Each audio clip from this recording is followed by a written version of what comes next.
Dua hal sekaligus, teman-teman semua. Yang pertama, kita tetap menggunakan, berkah dari pandemi ini, yaitu adanya, Zoom meeting ini yang bisa meng-cover sekian banyak orang. Kita akan coba maksimalkan dan setiap hari Sabtu seperti saya bilang tadi, kita akan coba maksimalkan dengan tema-tema yang relate dengan kehidupan kita insyaallah. Terus untuk grup WA-nya silakan kemudian aktif setiap hari nggak apa-apa, berdiskusi tentang hal-hal yang relate ya. Asal bukan iklan apa gitu ya, atau men-share sesuatu yang di luar tema. Nah hari Ahadnya kita akan diskusi lewat WA. Misalkan tuh ada yang bertanya, saya pernah nulis quote itu bagus sekali ya, quote itu dari Ustadz Nadif. Misalkan begini quote-nya, ada tulisan begini, bagus banget. Dahulu kita tidak pernah takut tentang makna kehilangan. Tapi ketika kita sudah berkeluarga, kehilangan itu adalah sesuatu yang paling menakutkan. Kemudian ada hal yang menarik saya coba sampaikan juga ketika saya lebaran di Jakarta ya, saya kalau nggak salah nge-share tuh di grup WA tuh. Ketika saya ketemu dengan adik-adik, ketemu dengan keponakan, ketemu dengan ibu, ketemu dengan besan, dari yang tua sampai yang kecil, saya bilang sama teman-teman, kita dapat menjadi apa adanya hanya satu, yaitu di keluarga. Di keluarga lah kita menjadi orang yang paling apa adanya. Ibaratnya bahasanya pakai celana kolor aja di keluarga nggak ada masalah. Nah, karenanya kalau ada orang yang seolah-olah tidak bisa bersatu di dalam keluarganya, seolah tidak bisa menikmati kehidupan bersama keluarganya, mungkin something happen ya, ada sesuatu yang tidak pas. Ya pasti banyak masalah karena setiap kita punya ego. Tetapi ada sabar, ada syukur, ada lapang dada, ada hal-hal yang dapat kita gunakan untuk membantu kita dalam menghadapi hal tersebut. Nah, selain dari hal virtual pada kesempatan kali ini, kita coba untuk juga belajar teman-teman semua. Tetap kumpul-kumpulnya kita itu tetap ada manfaatnya, nggak sekedar kumpul-kumpul, say hello, lalu kemudian kayak arisan ibu-ibu gitu ya, ngopi-ngopi di kafe, kumpul-kumpul, kemudian pulang begitu aja enggak. Hari ini kita juga akan hadirkan satu untayan nasihat, untayan hikmah, semoga itu dapat menyirami hati-hati kita semua bersama beliau, Ustadz Muhammad Nadif Falyani. Buat teman-teman yang baru gabung, saya coba mengenalkan beliau lagi ya. Beliau ini gurunya kita semua, gurunya saya khususnya. Saya dengan beliau sudah sangat dekat sejak tahun 2013 kalau tidak salah. Banyak terlibat dan terlibat dalam banyak hal, khususnya diskusi hingga salah satunya menelurkan, melahirkan atau membidani lah bahasanya, membidani lahirnya konseling Qurani dan QRM, Quranic Emotional Release Method. Nah, beliau aktif di dunia terapi dan konseling Qurani, baik untuk personal maupun keluarga. Ini kalau bahasa kerennya itu private counselor gitu atau personal counselor. Beliau punya pengalaman kurang lebih 17 tahun deh dengan ribuan kliennya dengan ragam macam eh, problema ya. 17 tahun loh. Saya kenal beliau saja baru tahun 2013, 2014 mungkin. Berarti masih 8 tahun. Separuh perjalanan beliau bersama saya lah kurang lebih begitu. Semoga saya bukan murid yang nakal deh, murid yang ninggalin beliau. Saya insya Allah mungkin teman-teman yang dekat dengan saya sudah tahu kalau saya punya filosofi tutup botol. Saya ini tutup botolnya Ustadz Nadib kecil saja gitu. Tugasnya cuma membuka dan menutup di depan dan di belakang saja. Tapi yang namanya tutup botol itu tetap nempel dengan botolnya insya Allah. Kalau ada tutup botol nggak nempel dengan botolnya, tutup botol itu menjadi tutup botol yang tidak berharga, dibuang begitu aja. Nah, beliau aktif dalam dunia penulisan. Salah satu buku yang telah beliau tuliskan dan fenomenal adalah Lalat dan Sampah, Mengupas Rahasia Mengapa Tak Kunjung Sembuh. Itu sudah cetakan yang ketiga kalau tidak salah. Kemudian ada buku Jalan Keberkahan yang Sempurna. Kemudian ada terapi Quran untuk kanker dan tumor kalau tidak salah. Doakan setelah ini akan lahir juga buku berikutnya. Insya Allah. Sudah kita rencanakan insya Allah, doakan semoga Allah mudahkan. Nah itu kurang lebih gambaran profil dari narasumber kita Ustadz Muhammad Nadif Falyani. Kalau ingin berkenalan lebih lanjut, berkenalanlah lewat pemikirannya, lewat gagasan dan tulisannya, lewat narasi dan konsep berpikirnya. itu yang membuat kita menjadi jauh lebih langgeng berhubungan dengan seseorang. Karena kita bertemu dan berkenalan dalam ranah pemikiran. Ya, makanya saya sering berdiskusi dengan beliau, sering banyak hal yang saya suka dari beliau. Gitu teman-teman semua, kita akan segera masuk dalam sesi materi. Nggak usah lama-lama, Ustaz Nadif, ini nggak usah serius-serius amat. Ini kan lagi halal bihalal, harusnya kita makan-makan gitu. Ngopi, ngeteh, ya Bu Diani ya, Betul, betul. harusnya hal seperti itu gitu. Tapi ya sudahlah, karena kita terbatas dengan waktu ya teman-teman semua. Semoga kesantaian kita, kenyamanan kita dalam majelis ini membuka ruang-ruang pemahaman yang lebih lagi dari pemaparan Ustadz Muhammad Adi Falyani. Monggo Ustadz Muhammad Adi Falyani, waktu dan tempat kami aturkan sepenuhnya. Bismillahirrahmanirrahim. Assalamualaikum warahmatullahi wabarakatuh. Alhamdulillah wassalatu wassalamu ala Rasulillah wa ala alihi wa sahbihi wa mawala. Rabbi shrah li sadri wa yassir li amri wa hlul 'uqdatam min lisani yafqahu qawli. Subhanaka la ilma lana illa ma 'allamtana innaka antal alimul hakim. Alhamdulillah teman-teman sekalian yang dirahmati Allah. Pertama kita bersyukur kepada Allah. Alhamdulillah Allah berikan kepada kita semua kesehatan, waktu luang, iman, dan banyak anugerah yang lain yang tak terhitung. Dengan mengucap Alhamdulillah, kita bersyukur atas seluruh apa yang Allah karuniakan kepada kita. Yang kedua, di bulan yang mulia ini, bulan Syawal, selepas dari Ramadan, izinkan saya mengucapkan taqabbalallahu minna wa minkum. Semoga Allah menerima semua amal ibadah kita selama bulan Ramadan kemarin. Dan mohon maaf atas semua kekhilafan yang selama ini mungkin selama interaksi kita di majelis RLC maupun di majelis kelas inspiratif, solusi langit dan lain sebagainya. Jika ada salah kalimat yang salah atau yang lainnya, saya mohon maaf, dan juga teman-teman yang menjadi panitia jika selama ini kurang responsif ke teman-teman sekalian, mohon maaf yang sebesar-besarnya. Jadi di hari ini kita saya berazam kemarin dengan Ustaz Daus, kita ingin membuka selebar-lebarnya orang untuk bisa bergabung, untuk belajar bersama. Nanti kita akan coba rutin kajian pekanan seperti yang tempo hari pernah kita jalankan sebelum Ramadan. Mudah-mudahan nanti kita bisa istiqomah, kemudian teman-teman yang lain yang belum masuk di grup silakan boleh masuk di grup tanpa batasan. Nanti kita akan diskusikan secara bertahap tema-tema yang ada di sana. Mengapa hal ini kemudian kita pikirkan? Karena kita seperti apa ya? Ada tanggung jawab moral bahwa Al-Quran ini sesuatu yang menakjubkan, yang mudah-mudahan setiap orang ketika dia mendapati sesuatu dari Al-Quran itu, dia akan mengatakan seperti yang diucapkan oleh sebagian bangsa jin. Inna sami'na Qur'anan ajaba. Gitu. Jadi saya berharap kalimat itu muncul dari lisan kita suatu saat nanti. Kami telah mendengar Al-Quran dan Al-Quran itu menakjubkan. Kita ingin begitu. Yang kalimat itu sebenarnya muncul dari sebagian bangsa jin. Ketika mereka menyimak mendengarkan ayat Al-Quran. Dan orang-orang di zaman dahulu, di zaman Nabi SAW, orang-orang Quraisy pun ketika mereka mendengarkan Al-Quran, mereka begitu takjub luar biasa. Hari ini kita punya kendala itu. Begitu Al-Quran dibacakan, ketakjuban itu belum muncul dalam diri kita. Kenapa? Karena ada gap antara kita dengan bahasa yang digunakan dalam Al-Quran, kemudian gap dalam pemahaman itu yang membuat ketakjuban itu seperti hilang. Dan kita ingin suatu saat nanti ketika orang membaca Al-Quran, oh betul ya Al-Quran, Masya Allah. Gitu. Kita ingin begitu. Tidak hanya dalam masalah sains yang selama ini sudah banyak dilakukan.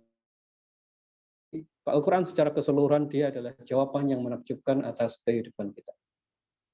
Teman-teman yang dimuliakan Allah, kalau tema kita hari ini adalah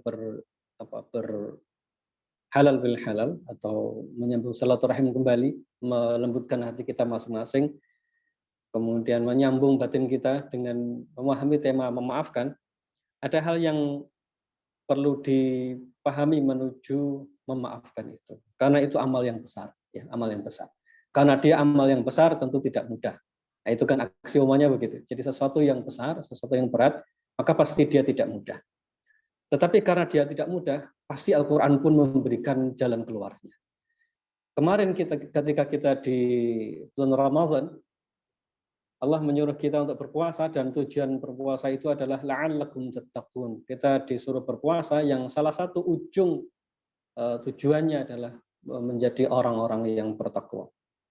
Ibnu Katsir ketika beliau menjelaskan ayat ini, ada dua manfaat bagi mereka yang berpuasa. Yang pertama, akan merontokkan semua unsur negatif dalam dirinya, artinya dia semakin sehat. Yang kedua, membersihkan dari akhlak yang buruk. Itu yang disebutkan oleh Ibnu Katsir. Luar biasa. Jadi ini bentuk treatment yang sangat detail menurut saya. Bentuk treatment yang sangat detail untuk membuat tubuh seseorang menjadi lebih sehat, satu. Yang kedua, kalau ini kita bawa ke ranah psikis, kejiwaan, puasa itu adalah salah satu tool yang sangat baik untuk memperbaiki akhlak yang negatif.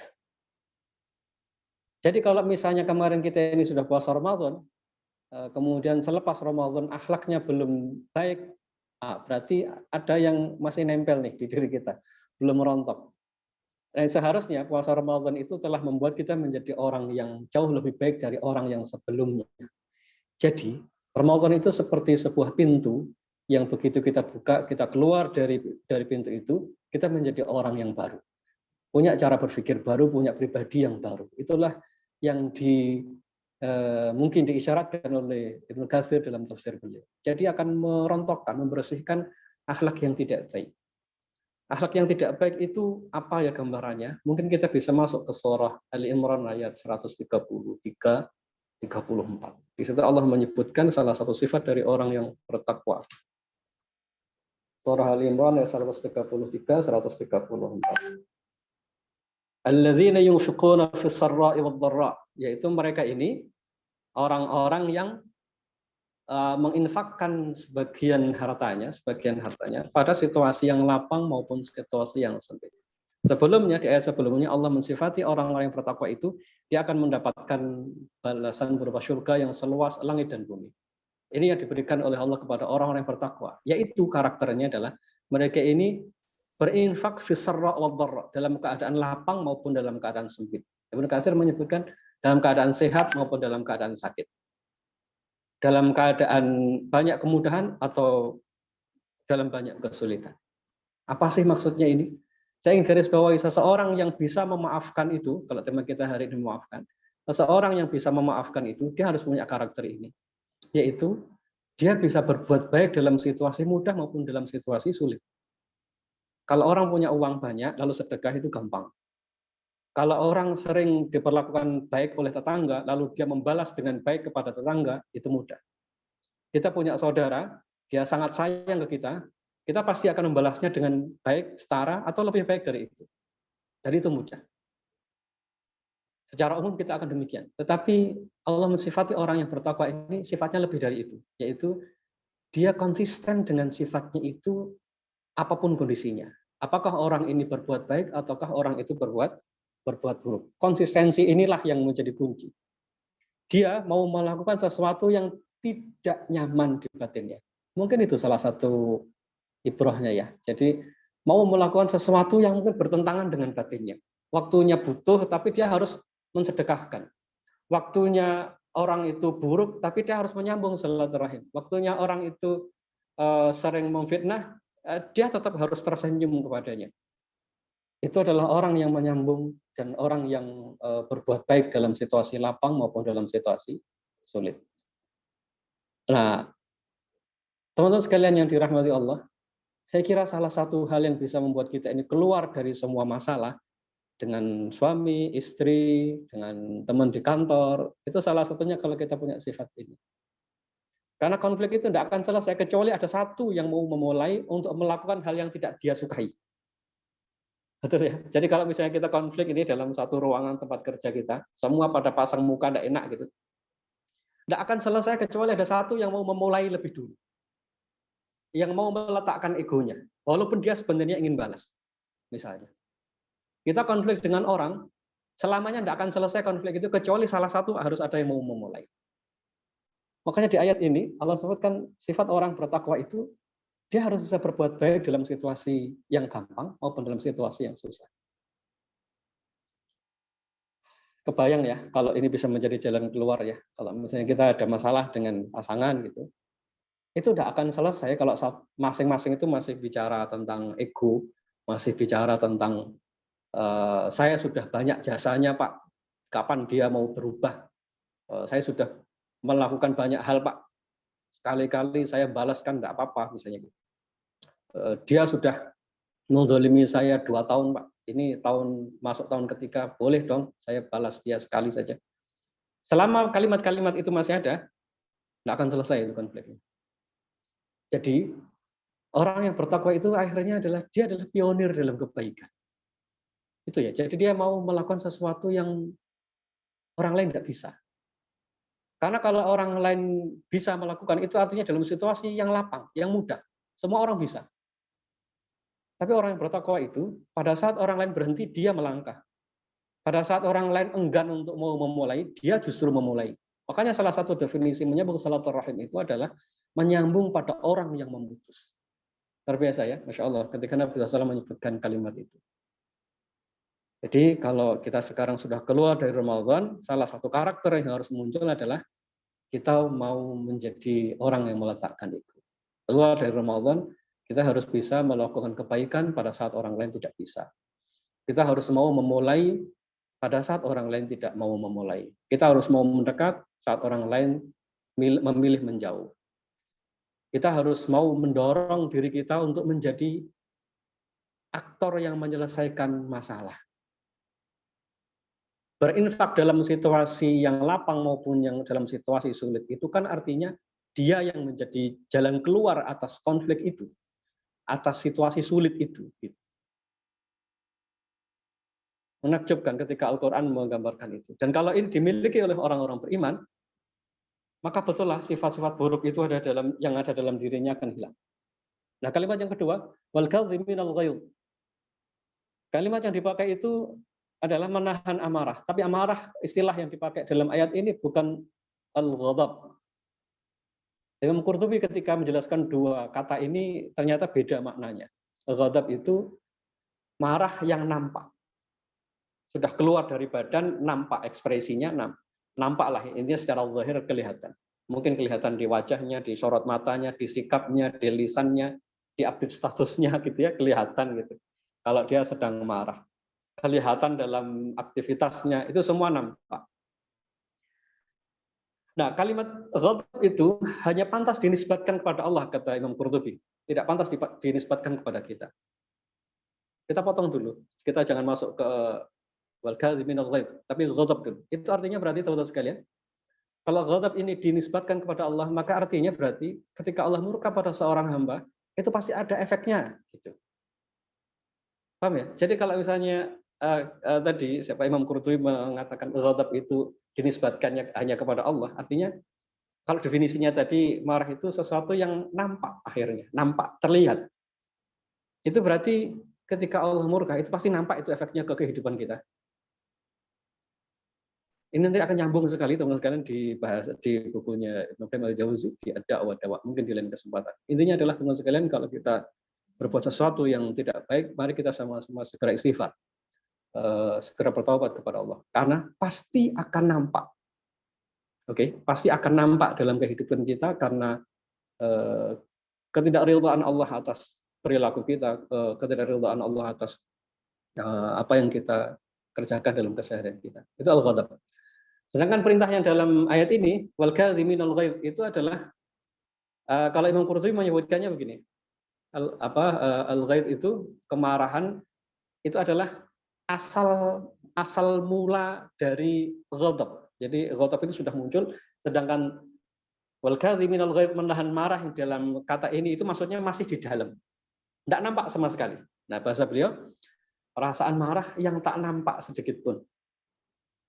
Jadi kita ini sebagai seorang muslim diajari kalau marah itu setidaknya wajah tidak berubah gitu. Lisan tidak berubah, mata tidak berubah, tangan tidak berubah. Susah ya. Susah.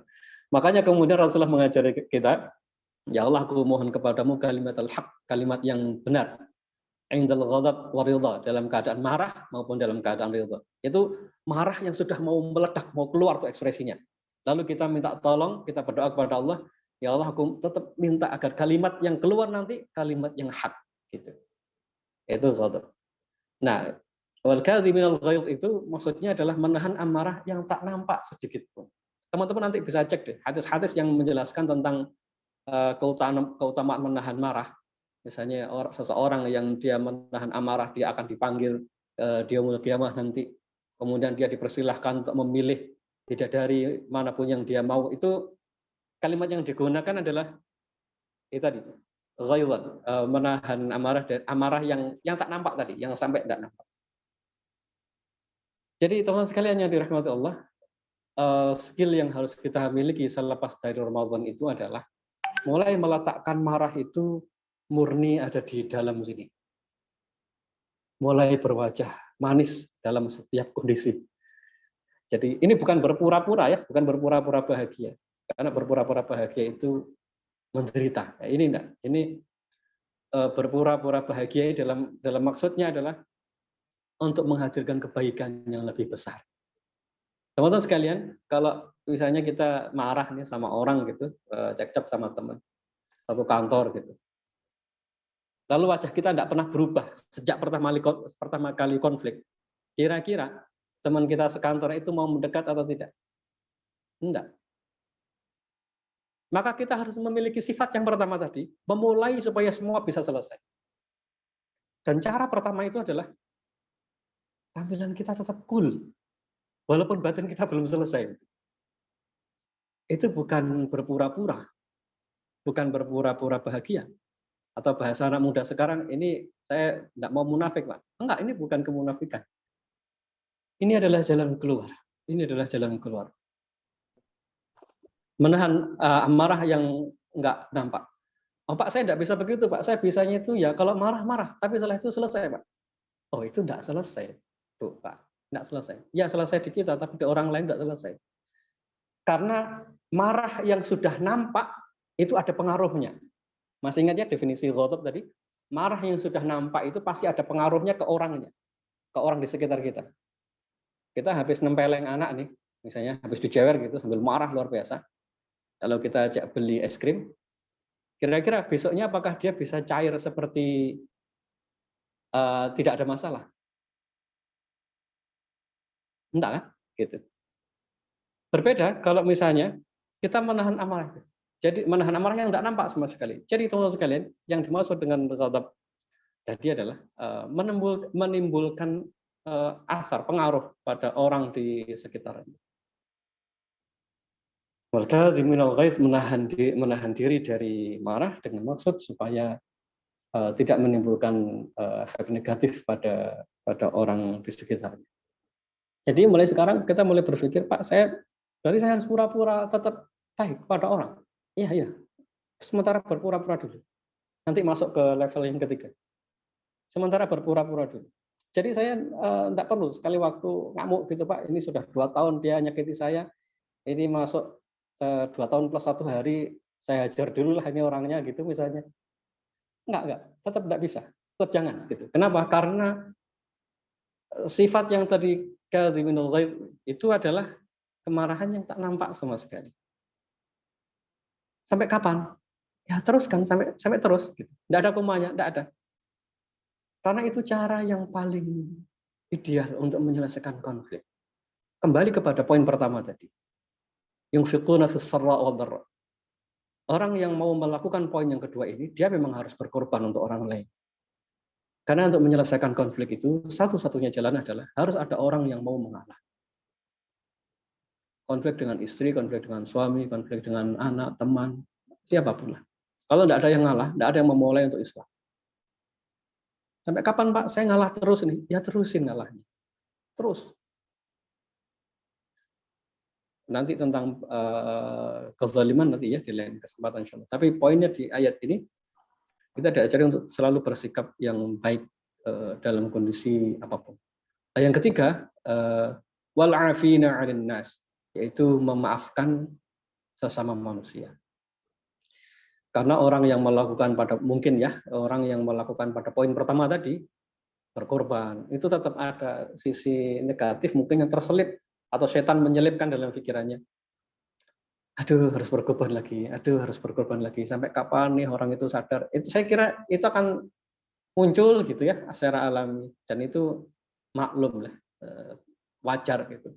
Capek harus mengalah terus, capek harus bermuka manis pada orang yang buruk setiap hari, capek rasanya, itu wajar.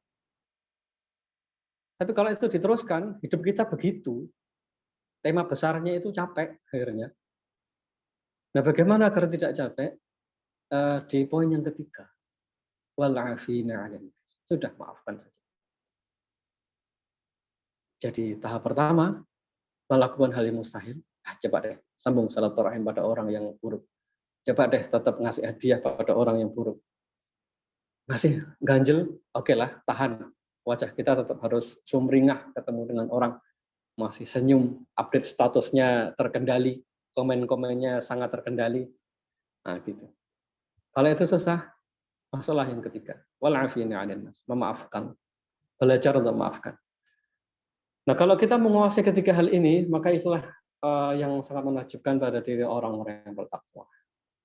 Jadi, kawan-kawan sekalian, kita keluar dari Ramadan ini, itu salah satu PR untuk kita. Wallahu yuhibbul muhsinin, dan kemudian Allah menyukai orang-orang yang berbuat baik. Ketika hal itu tadi itu baik, gitu ya. Saya biasanya mengistilahkan, wis pokoknya teruskan kalau berbuat baik. Karena tidak akan rugi. Kebaikan itu pasti akan balik kepada dirinya sendiri. Dan salah satu poinnya adalah di ujung ayat ini, Allah menyukai, Allah mencintai orang-orang yang berbuat baik. Ya, itu berat, itu susah, itu mudah diucapkan, ngelakukannya ini yang setengah urip gitu, setengah mati. Tapi ya begitu, memang yang diajarkan oleh Al-Quran. Kita hanya bisa bilang, insya Allah ujungnya baik. Ujungnya baik. Karena Allah di situ menggaransi, Allah yuhibbul muhsinin. Dan Allah mencintai orang-orang yang senantiasa dia berbuat baik. Berbuat baik apa? Ya, tiga tadi. Mau melakukan sesuatu yang tidak nyaman di batinnya, mau menginisiasi untuk memulai berbuat baik pada saat orang lain menjauh dari kebaikan, mau untuk merendah, mau untuk mengalah, mau untuk meletakkan ego, mau menyembunyikan perasaan yang begitu buruk itu sembunyi dalam batin sampai tak nampak dalam ekspresinya, demi menjaga atau mencari sesuatu yang lebih besar, yaitu terjaganya silaturahim, terjaganya hubungan anak dan orang tua, terjaganya hubungan suami dan istri, itu semua demi menjaga itu semua. Dia letakkan semua kemarahannya dalam batinnya yang sampai tak nampak sama sekali. Dan itu berat. Dan terpaksa pun dia harus memaafkan mereka semua. Sekali lagi itu pun berat. Dan Allah mencintai orang-orang yang mau melakukan hal yang berat ini. Gitu ya, teman-teman sekalian. Semoga Allah berikan taufik kepada kita. Ini yang harus kita kuasai selepas kita keluar dari bulan Ramadan ini. Hadanallahu wa iyyakum ajma'in. Masih banyak waktu bagi kita untuk menyelesaikan bulan Ramadan ini. Salah satu tema yang harus kita selesaikan atau bisa kita gunakan untuk melatih diri adalah puasa. Kenapa kok begitu cara berpikirnya? Karena tadi Allah sebutkan di surah Al-Baqarah ayat 183, tujuan dari puasa adalah la'allakum tattaqun, supaya kita menjadi orang-orang yang bertakwa. Lalu kemudian sifat takwa itu Allah sebutkan di ayat ini. Al-Imran ayat 134. Jadi monggo latihan memperbanyak puasa, semoga setelah itu sifat kita menjadi jauh lebih baik, insya Allah. Allah misal. Mungkin itu, Ustaz Daus. Alhamdulillah. Satu tema yang saya coba garis bawahi dalam paparan antum bahwa yang kita perlu belajar dan berlatih itu adalah kendali diri.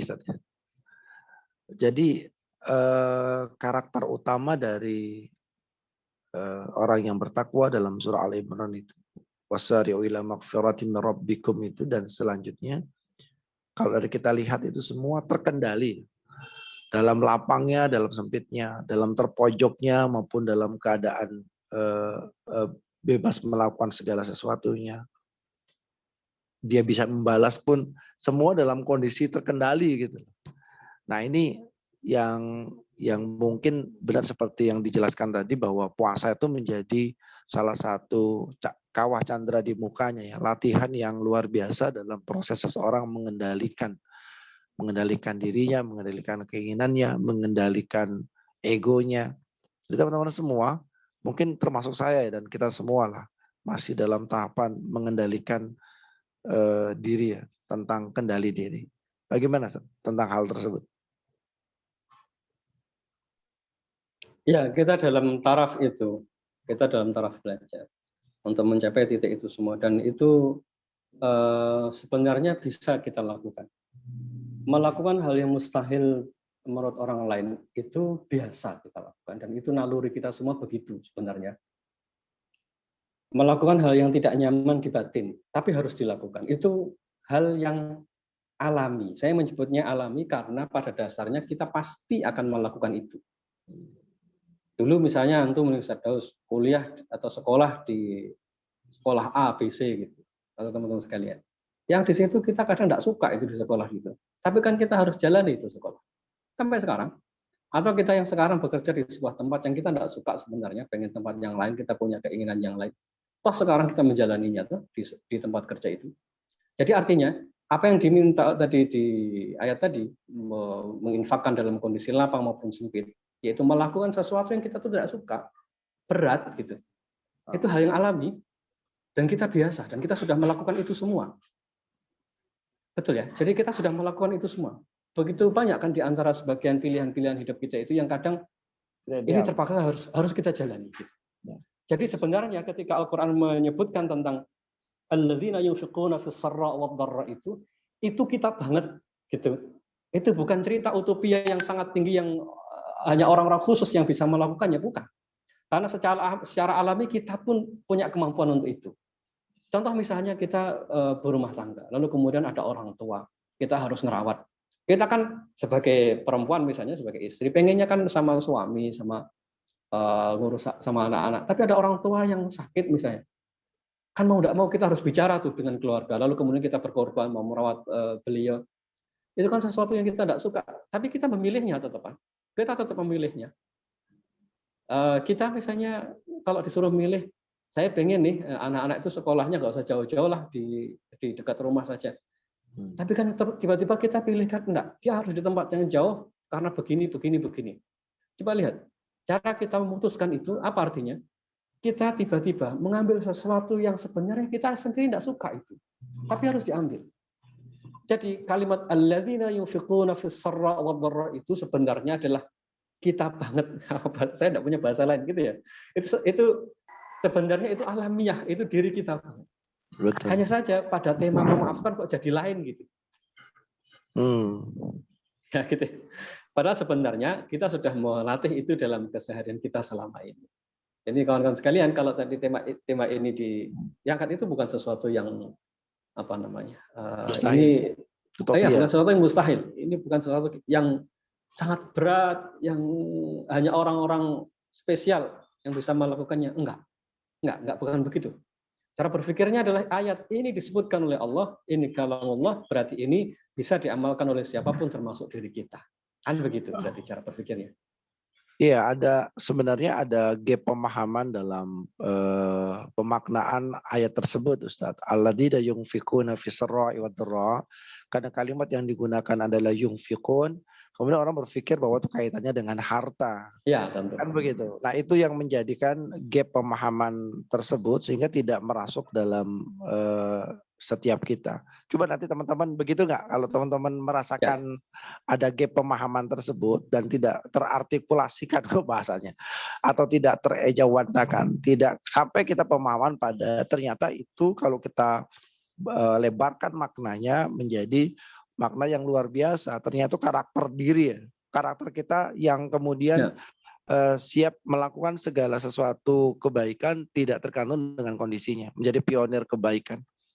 Ini keren sekali ya cara pemahaman seperti ini. Masya Allah ya. Matur suwun Ustaz atas kalimat tersebut. Oke, kita coba buka diskusi karena sudah mau jam 5 kurang 10 menit. Ada yang mau bertanya, saya belum, sudah banyak ini yang tanya-tanya ini, Masya Allah. Dokter Dani deh dulu deh. Lama kan Masya sering Allah. Silakan dokter. ini Lama dok, nggak ketemu. nggak ketemu-ketemu. Alhamdulillah, saya senang sekali nih bisa ngobrol langsung sama Ustadz Daus sama Ustadz Habib. Ya Allah. Barakallah. Insya Allah. Lagi di rumah sakit ini dokter? Ini di rumah sakit ya? Lagi di rumah sakit, Ustadz.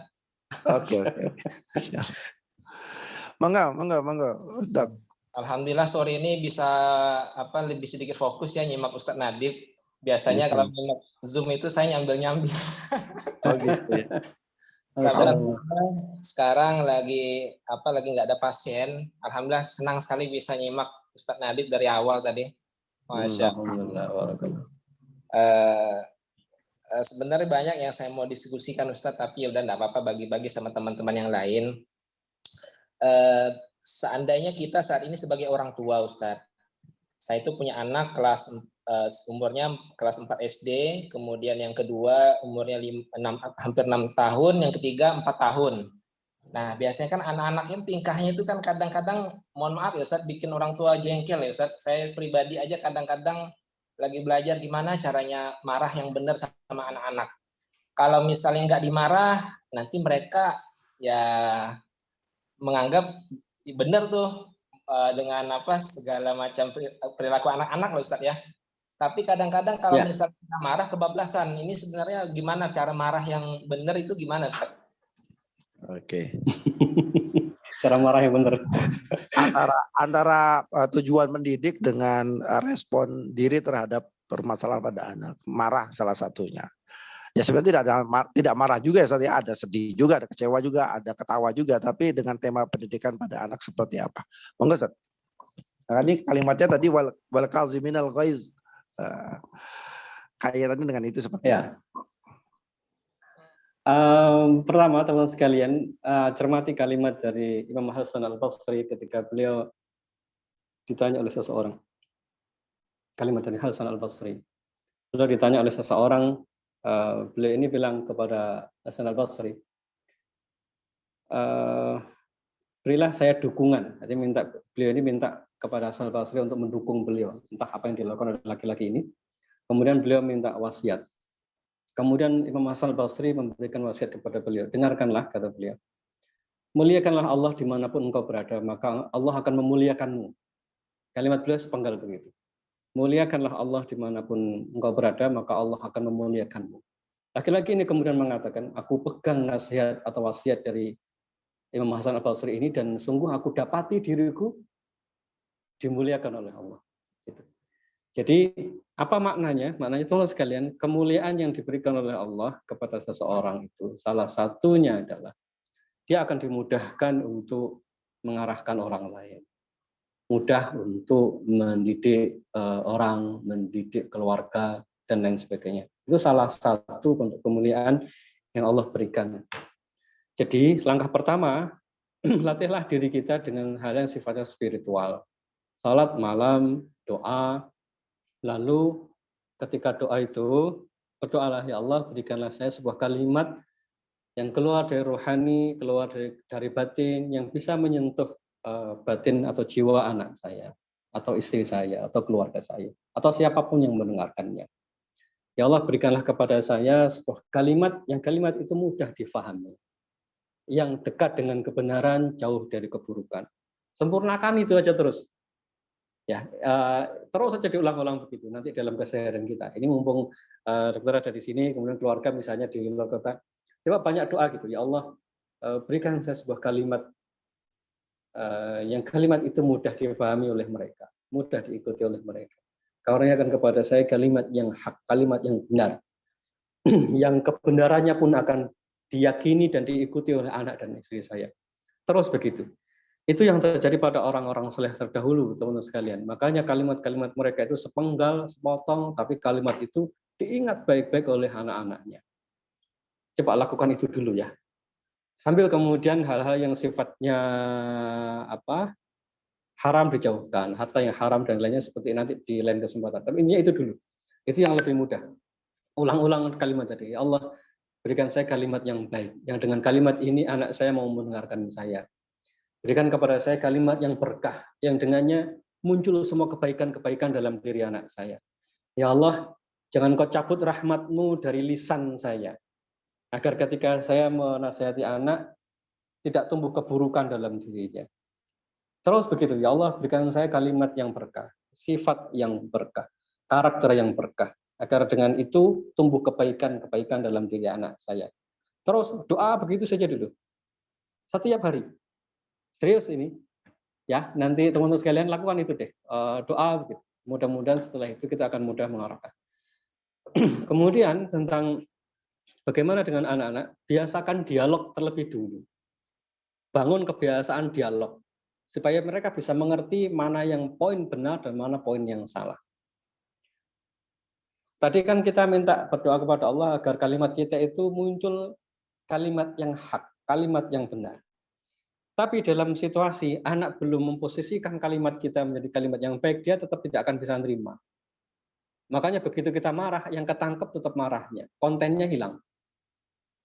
Jadi caranya doa dulu kayak tadi. Yang kedua, biasakan mereka mulai belajar untuk memilih kalimat yang benar dan kalimat yang tidak benar itu kayak apa. Mereka harus bisa nangkep. Termasuk di dalamnya, oh ini kalimat yang ayah sama ibu lagi serius nih. Dia sudah harus bisa mulai membedakan. Karena kalau tidak, nanti dia akan menganggap ibu yang marah, ayah yang marah itu hanya ekspresi marah, tidak suka saja. Tapi dia tidak ngerti apa yang harus dilakukan selepas dimarahi itu. Padahal yang kita inginkan dari marah itu adalah dia menjadi lebih baik, dia menjadi paham. Tapi kalau cara marahnya salah, atau kalimatnya bukan kalimat yang hak, bukan kalimat yang berkah, yang ditangkap itu hanya marahnya, ujungnya dia takut. Tidak lebih, tidak kurang. Tapi dia tidak berubah. Buktinya nanti begitu dia lepas dari rumah, dia berinteraksi dengan orang lain, dia kembali kepada sifatnya. Atau misalnya anak-anak yang mondok di pondok, dia diajari oleh pondoknya untuk taat, misalnya, begitu sampai di rumah, dia seperti tidak taat. Itu kenapa? Berarti kalimat yang diajarkan di pondoknya bukanlah kalimat yang menghujam di batinnya. Nah, supaya anak punya kemampuan untuk menghujamkan ke dalam dirinya tadi, yang paling mudah adalah biasakan dialog. Itu dulu, biasakan dialog. Jadi nanti adakan sesi di rumah, ajak ngobrol. Kapan kita perlu berpikir, perlu bicara tentang hal yang serius, tentang sholat. Pokoknya hal serius itu mulai bicarakan gitu. Supaya dia mengerti ini hal yang benar. Ini hal yang perlu dikejar. Dan itu buktikan betul-betul. Misalnya ya, kalau kita sedang menjelaskan tentang sholat, nanti mudah-mudahan bisa kita bahas di lain kesempatan lebih detail. Kita bicarakan tentang sholat itu justru betul-betul harus serius. Diajak ngobrol sholat itu kayak apa. Nanti waktunya zuhur tanya sudah sholat atau belum. Bangun tidur nanya gimana sudah sholat atau belum. Begitu selesai dari perjalanan kita nanya gimana anak ini sudah sholat atau belum. Itu menjadi dialog yang sangat penting. Biasakan mendialogkan tema-tema serius itu. Kemudian misalnya hari ini nak kamu di sekolah ada yang ganggu atau enggak? Hari ini kamu nyuri atau enggak? Hari ini kamu nakal enggak sama teman-temanmu? Biasakan dialog itu. Dia pelan-pelan akan mengerti ini boleh, enggak boleh. Sehingga nanti begitu kita sebagai orang tua marah, kamu keliru. Itu dia tahu alasannya kenapa kita mengatakan kamu keliru. Itu yang membuat dia akhirnya jadi manut. Itu pula akhirnya dia akan membuat dia berpikir, kalau misalnya dia mau nakal, misalnya nanti adiknya bilang, nanti saya bilangkan ke ayah loh ya. Dia sudah mulai berpikir nanti kalau ayah tahu jadi repot. Bukan karena takutnya, tapi dia tahu bahwa dia salah. Jadi caranya, saran saya begitu. Bentuk situasi dialogis dengan anak lebih intens terlebih dahulu dalam tema apapun. Ajak ngobrol saja sampai dia bisa memposisikan, oh ini ayahnya nih. Sedang ngomong A yang harus diikuti, sedang ngomong B yang tidak boleh dilanggar misalnya. Itu akan sangat kelihatan. Nah, yang berat adalah mengistiqomahkan diri untuk membangun dialog dengan anak-anak itu. Itu ya, ini sangat teoritis, tapi sebenarnya tidak. Lakukan saja kayak tadi. Satu, banyak doa dengan meminta kepada Allah supaya diberikan kalimat yang menghujam dalam batinnya. Kemudian yang kedua, mulai banyak dialog. Lalu bagaimana cara marahnya? Nanti kalau sudah bisa dialog itu banyak, cara marahnya itu persis seperti disebutkan dalam hadis. Kalau kita tahu misalnya anak keliru gitu, cukup diam saja. Diam gitu, kemudian diajak ngobrol. Tadi ayah dengar kamu di sekolah begini, nak. Betul kamu lakukan itu. itu sudah cukup untuk membuat dia benar-benar diem gitu. Dibandingkan kita ngomel nggak jelas itu. Tahu ya, marah ngomel nggak jelas. Itu sebenarnya kita bukan marah, tapi hanya mengekspresikan ketidaksukaan, tapi bukan mengajari. Jadi marahnya orang tua itu marah yang mendidik. Itu maksudnya adalah dalam marah pun ada nilai yang ditanamkan. Jadi kalau misalnya anak melakukan kesalahan misalnya, jangan ngomong sambil jalan. Jangan ngomong sambil beraktivitas. Hadapi, duduk di depannya lalu bilang, "Nak, kamu tahu yang kamu lakukan tadi itu sebenarnya tidak baik. Tahu di mana tidak baiknya." Niatnya ngajarin, Pak. Ya, niatnya ngajarin teman-teman sekalian. Kamu tahu di mana salahnya. Misalnya anak konflik dengan ibunya gitu. Kita tahu itu tidak baik. Entah siapa yang benar, siapa yang salah itu nomor 2. Tapi anak waktu itu rame dengan ibunya, kita jangan diem. Lalu datang ke depan anak lalu bilang, "Mas, Dek, kamu tahu di mana salahnya kamu ngobrol sama ibu kayak begitu itu?" Ngomong yang tenang, ngomong yang tegas. Ya, ngomong yang tenang, ngomong yang tegas. Nah, kamu tahu kenapa itu tidak boleh. Tapi situasi ini baru sangat powerful kalau konsep dialog tadi itu sudah dijalankan. Kalau enggak, dia hanya diem lalu diemnya itu diem karena takut, tapi setelah itu tidak dihiraukan. Jadi saran saya kuasai 2 hal tadi, nanti teknis setelahnya kurang lebih kayak itu, sederhana. Wallahu a'lam bishawab. Gitu ya.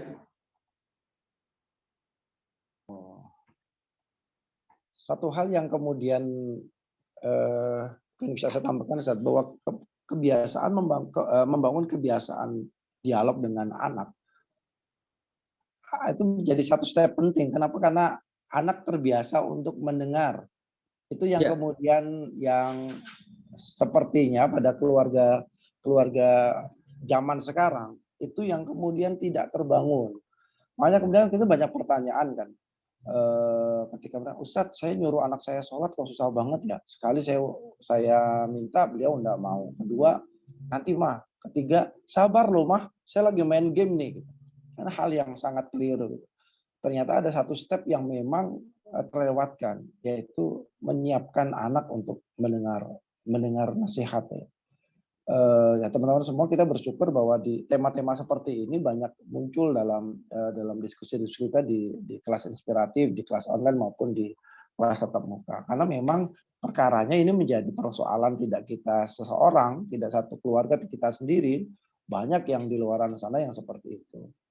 Yang lebih agak dramatis, Ustadz, ya kalau kita boleh dramatis, adalah tuntutan profesi dari orang tua yang pada akhirnya mengorbankan waktu kebersamaan dengan anak. Nah, lalu setiap orang tua yang tidak menginginkan anaknya menjadi anak yang baik, anak yang soleh. Pasti ada obsesi menjadikan anak-anak menjadi anak yang soleh. Nah, karena keinginan tersebut jatuh pada obsesi dan ujungnya adalah shortcut. Makanya banyak orang tua yang seolah-olah depresi bahasanya gitu ya. Orang tua mengambil jalan shortcut itu kemudian ya itu tadi yang marah, anak tiba-tiba dihukum, handphonenya langsung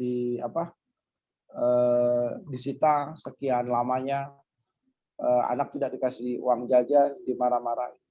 Nah, hal seperti ini yang sekarang banyak terjadi tentang peran orang tua, khususnya para ayah dalam hal mendidik anak-anak yang tidak optimal. Kalau kita lihat kan kalau dalam surah Luqman itu ternyata Nabi Yakub, ataupun Luqman itu yang paling banyak anak-anaknya adalah dengan memperbanyak dialog. Nah, saya ingin Ustadz Nadif kemudian mengangkat ini lebih tajam tentang fungsi orang tua dan bagaimana membangun dialog, ya, membangun kebiasaan dialog dalam proses pendidikan anak-anak dengan orang tuanya, khususnya sang ayah. Ya, insya Allah nanti mungkin bisa disambung di kajian-kajian berikutnya. Silahkan nanti teman-teman yang belum bergabung di grupnya Yayasan RLC atau grup-grup QRM ya. Nanti akan ada link yang akan di-share oleh Ustadz Daus. Itu untuk yang belum pernah gabung ya. Jadi nanti silahkan dibagikan biar mereka gabung juga di grup itu. Nanti secara berkala, mungkin 1 pekan sekali kita akan adakan kajian-kajian semacam ini. Insya Allah, mudah-mudahan. Oke, thank you Ustaz. Teman-teman itu insya Allah akan dibahas oleh Ustaz Nadib di waktu-waktu yang akan datang. Karena ini banyak banget pertanyaan seperti itu. Ya sebenarnya juga perjalanan hidup saya ketika sebagai seorang ayah. Ini ada pertanyaan lanjutannya ini dari teman saya ini Ibu Latifah, psikiater yang sekarang tinggal di Perth di Western Australia. Bismillah, Assalamualaikum. Waalaikumsalam. Apa kabar Ustadz? Bapak Ibu apa kabar? Alhamdulillah. Saya Latifah, Ustadz, saya ingin bertanya. Bagaimana cara mendidik anak-anak yang usianya sudah di atas 18 tahun? Mengenai ibadah, mengenai harus fokus dengan pendidikannya, mengenai pergaulan di daerah dan culture yang berbeda. Karena anak-anak kami yang sudah di atas 18 tahun merasa sudah tidak membutuhkan orang tua bahasanya untuk mengingatkan hal-hal personal dan mereka merasa bahwa hal tersebut privasi. Pada culture di kebudayaan di daerah barat kan hal ini memang seperti itu saja. Mereka bahkan kemudian memanggil orang tuanya dengan sebutan nama. Tiba-tiba saya nggak kebayang Zafar memanggil saya Daus dari mana? Oh, astagfirullahaladzim, saya tidak terbayang dalam pikiran saya. Silakan Zat. Ini dari Ibu Latifah di Perth, Western Australia. Semoga.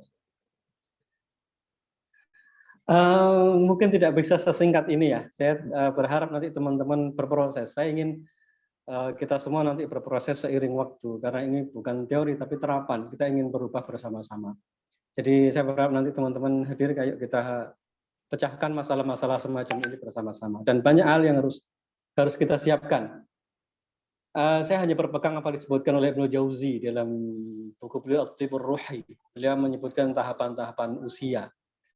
Anak-anak di usia 14 tahun itu kecenderungannya ingin melepaskan diri dari orang tuanya. Ya, anak-anak di usia 14 tahun ke atas itu alaminya menurut Ibnu Jauzi, mereka ini ingin melepaskan diri dari orang tuanya. Jadi dia pasti punya referensi baru, punya cara berpikir baru. Nah, itu yang harus diwaspadai oleh orang tua. Kemudian kata beliau, kalau sudah memasuki usia 20 tahun, maka bagi orang tua akan sangat berat untuk mengubahnya kecuali dengan kerja keras yang luar biasa. Jadi ini tantangan yang sangat berat, mudah-mudahan menjadi amal jariah untuk Bu Latifah dan suami. Saya belum bisa jelaskan panjang lebar, mungkin di kesempatan sekarang, insya Allah nanti di lain kesempatan. Pesan saya satu. Pertanyaannya sudah saya copy paste, Zat. Nanti kita akan coba diskusikan di sesi yang akan datang ya. Karena ini menarik sebenarnya, karena ada perbedaan culture juga. Ini jadi tantangan keluarga Muslim ketika harus ada di negara lain. Tidak hanya di Australia sebenarnya, tapi di daerah-daerah lain. Atau mungkin kita pernah punya kasus yang seseorang yang punya kebudayaan Jawa sangat lembut lalu harus pindah ke salah satu kabupaten dengan budaya yang sangat keras, itu kan juga cukup berpengaruh ya bagaimana beradaptasi. Iya. Poinnya untuk anak-anak yang sudah dewasa itu pertama dia harus punya tanggung jawab terhadap diri sendiri terlebih dahulu. Kalau dia sudah punya tanggung jawab terhadap diri sendiri dalam arti yang sesungguhnya, akhirnya dia sudah tahu mana benar mana yang salah, arahkan ke situ dulu. Ya, dia punya kemampuan untuk memilih, ini nih yang saya ambil, ini benar. Kalau dia sudah punya kemampuan itu, maka nanti kita bisa mengajak dia dialog. Itu satu-satunya yang nampak dalam komunikasi antara Nabi Yakub alaihissalam bersama anak-anak beliau ketika anak-anak itu sudah dewasa. Walaupun anak-anak itu salah, beliau tetap melakukan yang namanya dialog. Tapi sekali lagi, kalau kita merujuk apa yang disampaikan oleh Ibnu Jauzi tadi, anak-anak selepas usia 14 tahun, itu dia punya referensi yang begitu banyak. Artinya proses dialognya akan menjadi lebih panjang. Maka arahkan dulu supaya anak ini walaupun dengan seluruh ilmu pengetahuannya, dia tahu mana yang benar, dia tahu mana yang salah, lalu mengambil yang benar dan meninggalkan yang salah. Kalau dia punya kemampuan itu, kita bisa masuk ke step berikutnya yaitu dialog. Itu anak-anak yang sudah di atas usia 14 tahun. Karena kalau ternyata dia usia 18, 20 tahun masih mengambil yang salah, itu berarti dia masih belum bisa diajak dialog nantinya.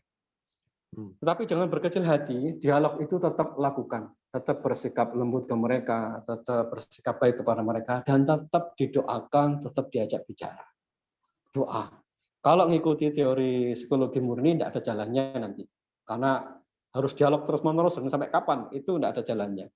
Tapi kalau pakai Al-Quran masih ada jalannya, yaitu ibu bangun malam lebih banyak, sedekah lebih banyak diniatkan untuk menjaga mereka dari hal-hal yang buruk. Karena itu yang dilakukan oleh orang-orang saleh terdahulu. Misalnya yang dilakukan oleh Imam An-Nawawi ketika beliau mau menghadiri taklim, beliau sedekah dengan niatan beliau tidak ingin melihat aib dari gurunya dan tidak ingin mendengar orang lain menceritakan aib dari gurunya. Jadi sifat yang buruk beliau tidak ingin mendengar tentang gurunya. Dengan cara apa? Sedekah saja. Jadi kalau lisan ini tidak bisa digunakan untuk dialog, maksimalkan hal-hal yang tadi. Tetap doa, tetap targetnya kayak tadi ya. Mudah-mudahan anak ini punya kemampuan memilah mana benar yang salah. Setelah itu masuk step kedua yaitu diajak dialog.